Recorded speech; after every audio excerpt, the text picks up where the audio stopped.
الحمد لله حمدا كثيرا طيبا كما أمر وأشهد أن لا إله إلا الله وحده لا شريك له وأشهد أن سيدنا وسندنا ومولانا محمدا عبده ورسوله أما بعد أعوذ بالله من الشيطان الرجيم بسم الله الرحمن الرحيم نحن نقص عليك أحسن القصص بما أوحينا إليك هذا القرآن وإن كنت من قبله لمن الغافلين صدق الله العظيم وبلغنا رسوله النبي الكريم ونحن على ذلك لمن الشاهدين والشاكرين والحمد لله رب العالمين اللهم صل على محمد وعلى آل محمد كما صليت على إبراهيم وعلى آل إبراهيم إنك حميد مجيد اللهم بارك على محمد وعلى آل محمد كما باركت على إبراهيم وعلى آل إبراهيم إنك حميد مجيد قصص الانبیاء علیہم الصلاۃ والسلام کے رکے ہوئے سبق کو ہم آگے چلاتے ہیں۔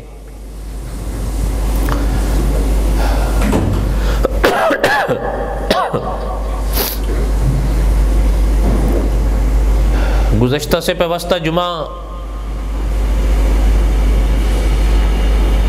جہاں تک مجھے یاد آ رہا ہے ہم نے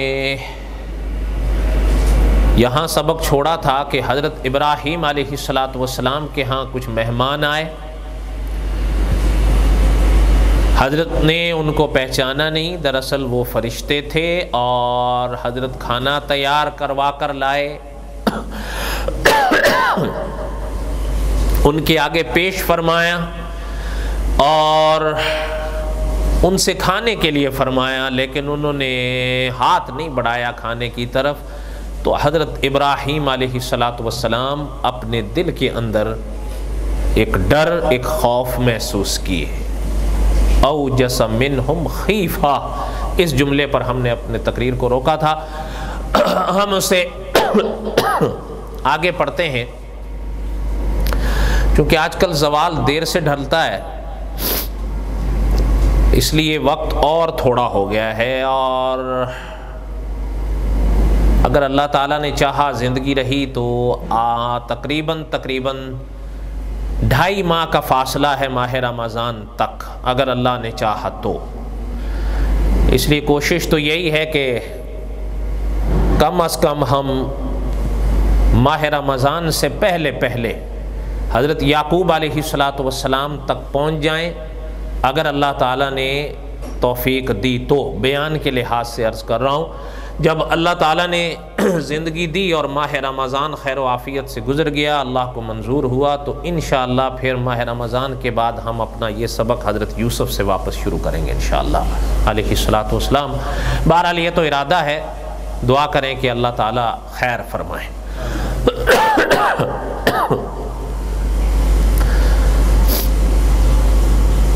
حضرت ابراہیم علیہ السلام نے ان حضرات سے خوف محسوس فرمایا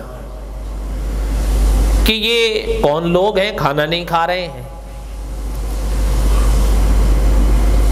اور گزشتہ درس میں نے عرض کیا تھا، آپ کو یاد ہوگا کہ علماء مفسرین نے ان آیتوں کی تفسیر کے موقع پر لکھا ہے، اس واقعے کے موقع پر، کہ یہ عرب میں دشمنی کی نشانی ہوتی تھی کہ اگر کوئی شخص پاس آئے، آپ اس کو کھانا پیش کریں، وہ کھانا بھی نہ کھائے، یہ عرب کے ہاں دشمنی کی نشانی ہوتی تھی۔ اوجس منہم خیفہ، اپنے دل میں ایک خوف محسوس کیا ان سے۔ اب وہ جو سامنے تھے وہ سمجھ گئے، اس لیے کہ جب انسان کے دل میں خوف پیدا ہونا تو چہرے پر اس کے اثرات آتے ہیں۔ اس لیے کہ امام ابن کثیر رحمۃ اللہ علیہ نے اپنی تفسیر میں بڑی عجیب بات لکھی ہے۔ حضرت لکھتے ہیں کہ یہ جو چہرہ ہے نا، یہ دل کا آئینہ ہوتا ہے۔ اوجس منہم خیفہ، اب انہوں نے محسوس کر لیا تو وہ خود اب انہوں نے بات کی حضرت ابراہیم علیہ السلام سے۔ قالو، وہ کہنے لگے کہ ہمیں تو اللہ بھیجا گیا ہے قوم لوط کی طرف۔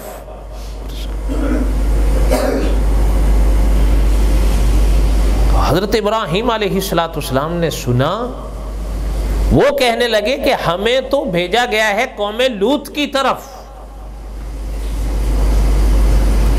اب حضرت ابراہیم علیہ السلام نے جب قوم لوط کا نام سنا تو اب بات سمجھ گئے پیغمبر کہ یہ بات تو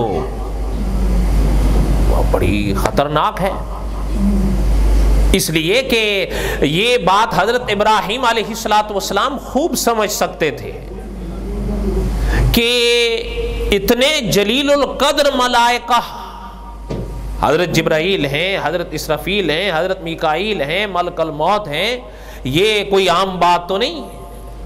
جو یہ سارے آئے ہیں تو مطلب یہ ہے کہ اس قوم کے لیے عذاب کا فیصلہ ہوا۔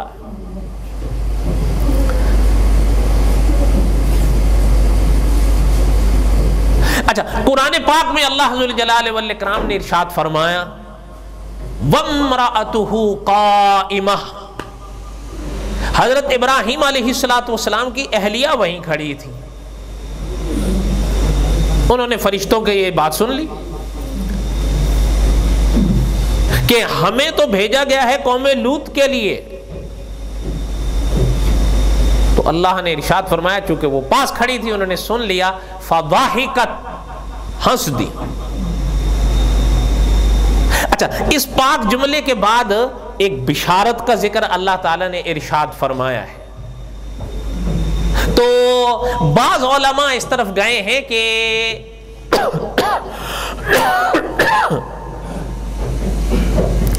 حضرت ابراہیم علیہ السلام کی یہ جو اہلیہ ہنسی ہے نا، جن کی ہنسی کا ذکر اللہ نے قرآن میں کیا ہے، وہ علماء مفسرین لکھتے ہیں کہ اس کی وجہ یہ تھی کہ آگے جو خوشخبری آ رہی ہے ان کے لیے، وہ خوشخبری سن کر ہنسی ہیں وہ۔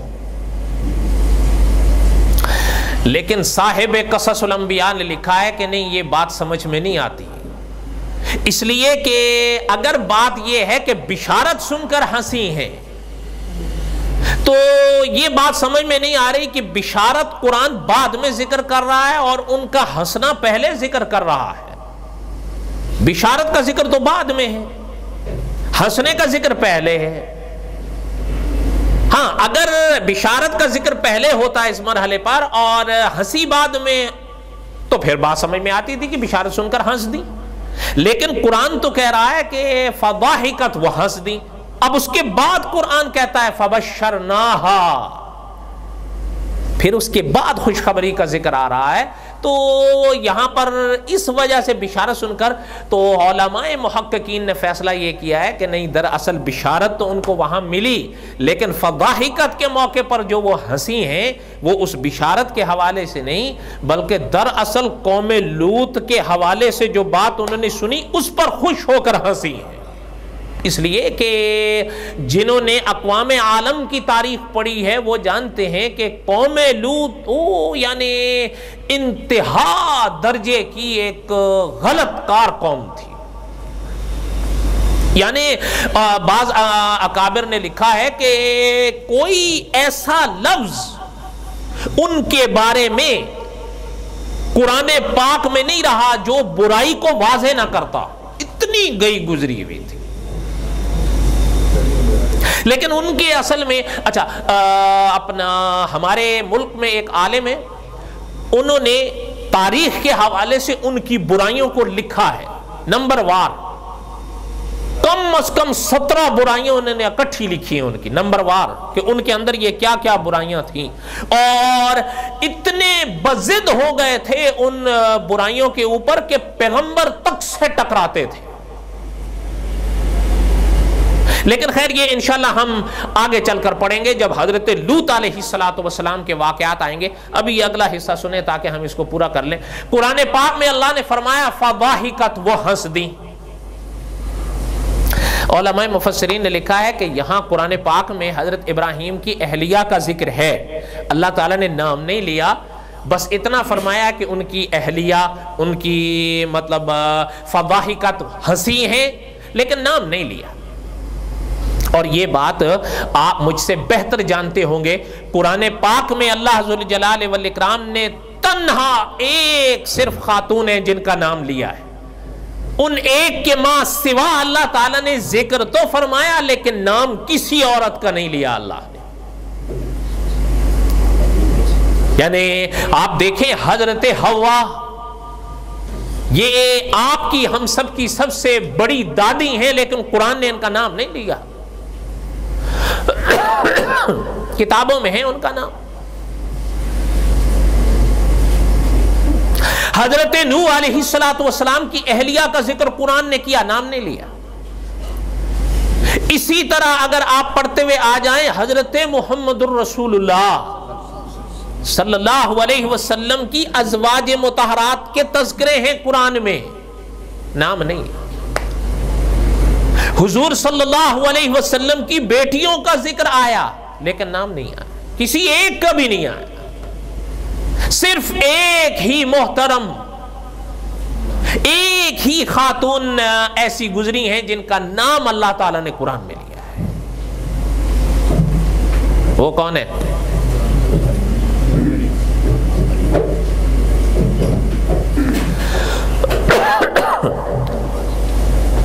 تو بہرحال علماء مفسرین نے اس پر بڑی بڑی باتیں لکھی ہیں کہ اللہ تعالیٰ نے باقی کا نام کیوں نہیں لیا اور ان کا صرف نام کیوں لیا، لیکن اللہ تعالیٰ کو منظور ہوا گا تو انشاءاللہ وہ جب قصص الانبیاء میں ہم حیات مسیح علیہ السلام پر پہنچیں گے تو پھر انشاءاللہ آئے گا وہ موضوع اپنے موقع پر۔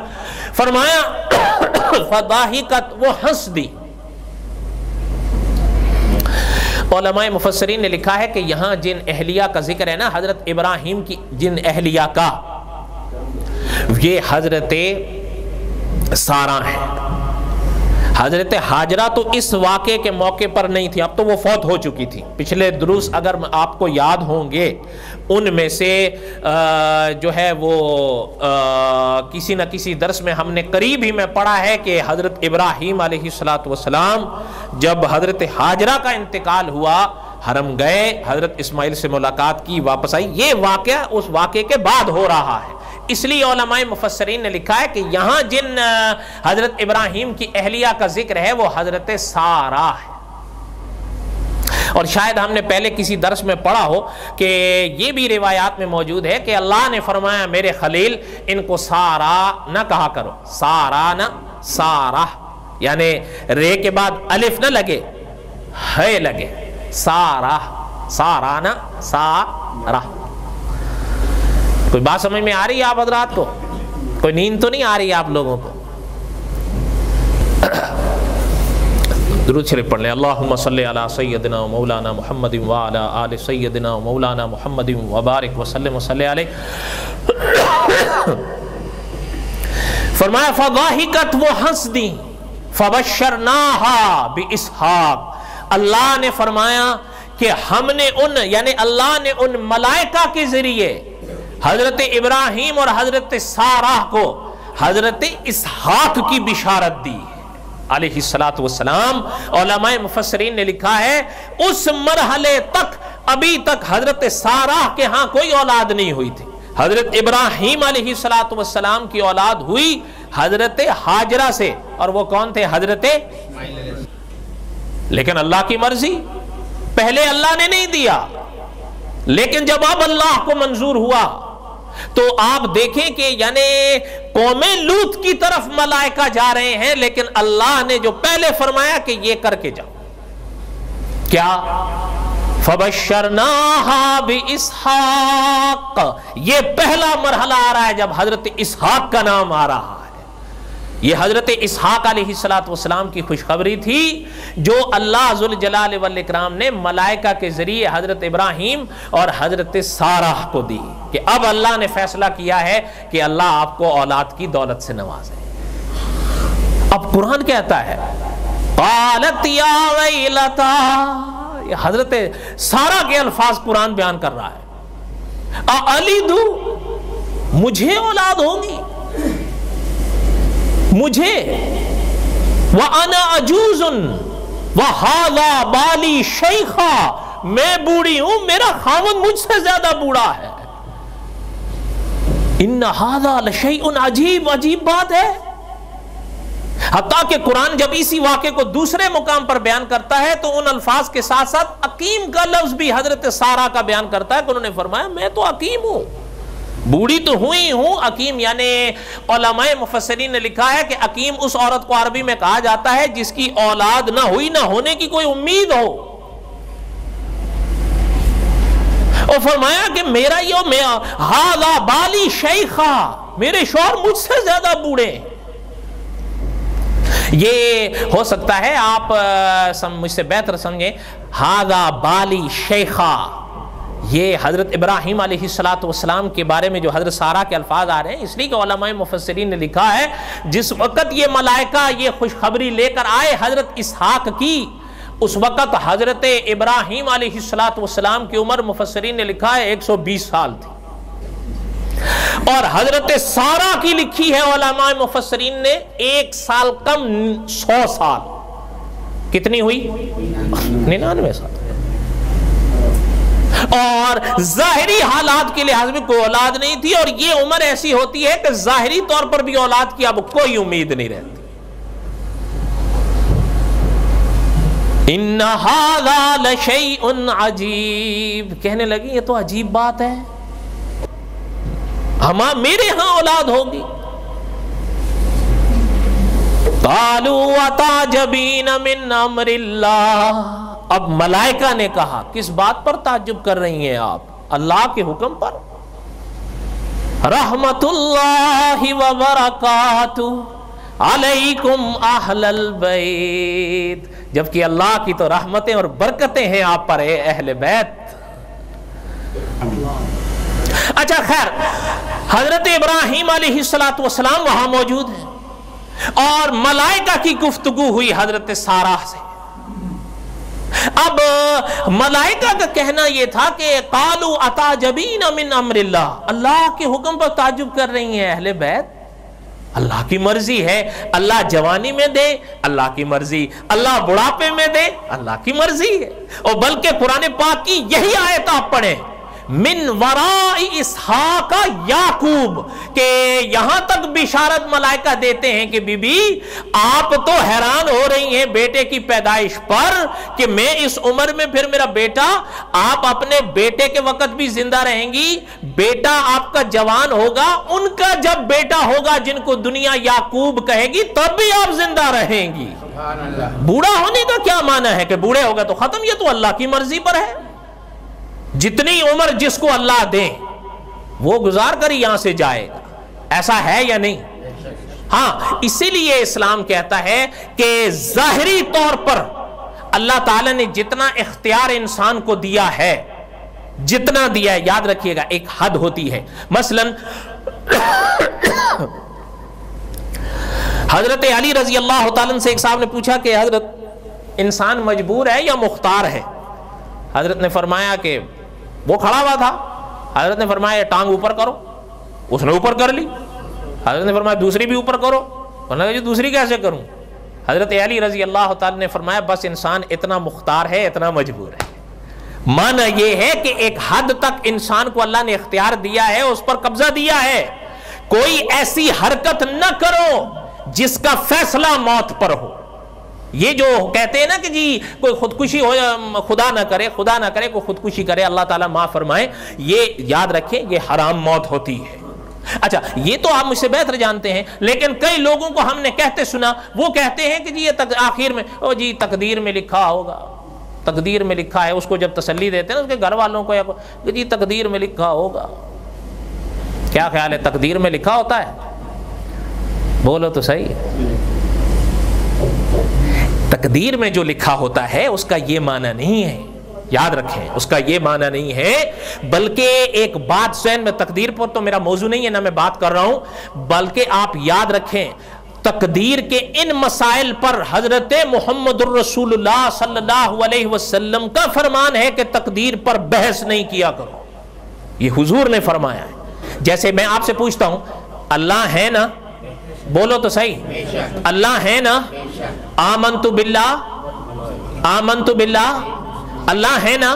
حدیث کا جو اسباق ہیں قرآن اور حدیث کی روشنی میں علماء نے لکھا ہے کہ انبیاء کا مسلک یہ ہے کہ مان لو کہ اللہ ہے, اس کے بعد سے تو آگے تمہیں سوچنے کی اجازت ہی نہیں. حضور نے فرمایا خود اللہ کی ذات میں کبھی غور نہیں کرنا. آپ حدیث اٹھا کے دیکھ لیں, حضور نے فرمایا اللہ کی ذات میں کبھی غور نہیں کرنا.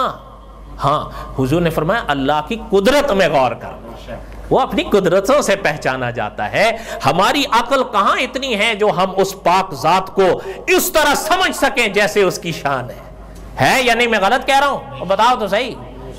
آپ دیکھیں, آپ نے پڑھی ہوگی قرآن پاک میں ایک سورت طٰہٰ پڑھی ہے نا, اس میں ایک آیت آتی ہے الرحمن علی العرش استویٰ. اتنی مشکل آیت ہے یہ, معنی کے لحاظ سے کہہ رہا ہوں, اتنی مورکت الارا ابحاث ہیں اس پر کہ بسا اوقات جو اس کے معنی کو نہ سمجھ سکے کہ علماء دیوبند نے کیا لکھا ہے, انہوں نے دیوبند کے علماء پر کفر کے فتوے لگائے ہیں, حالانکہ بات جو انہوں نے لکھی ہے وہ حق ہے.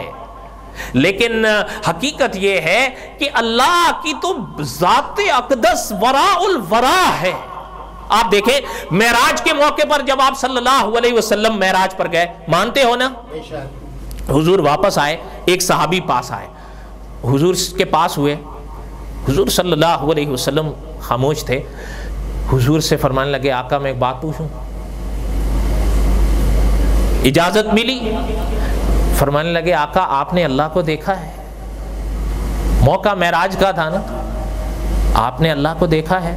آپ حدیث کی کتابیں اٹھا کر دیکھیں, محدثین نے لکھا ہے حضور علیہ السلام نے ان کا سوال سنا, مسکرا دیے, کچھ بولے نہیں, کوئی جواب نہیں دیا, نہ ہاں نہ, بس مسکرا دیے اور خاموش رہے.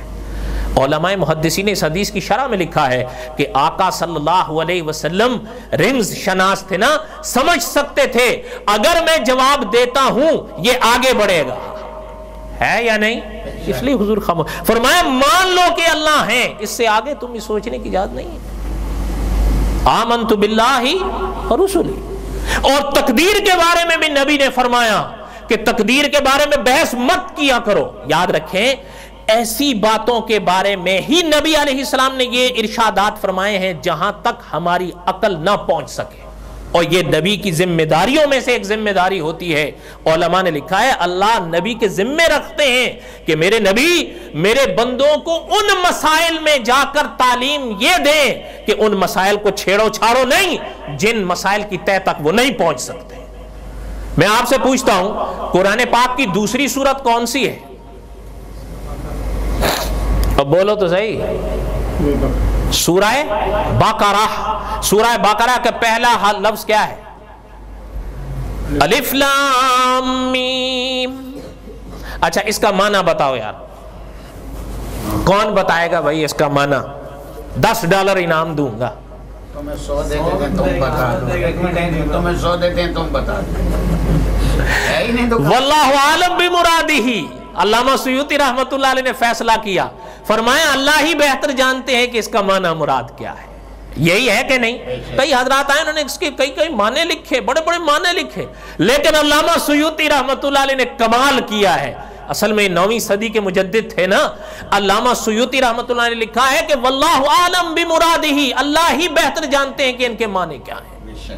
بس اس لیے وہ فرماتے ہیں کہ ان کے معنوں کی کھود کرید میں پڑو ہی نہیں, یہی سلامتی کی راہیں ہیں.